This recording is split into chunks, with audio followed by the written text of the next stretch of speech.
welcome. Today I'm going to show you how to make a volcano.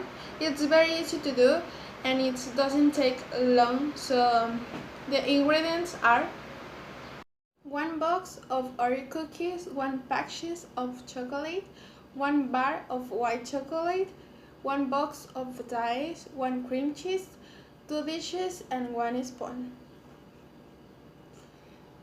To do it first, we put the cookies in a dishes carefully and separate.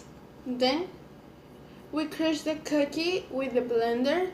Later, almost always use the half and a cream cheese and put the ground on the cookies. I became the form of the balls or figure them quickly. I put them in the refrigerator and leave them for 15 minutes. Melt the chocolate. We take out the balls and put the chocolate and then decorate.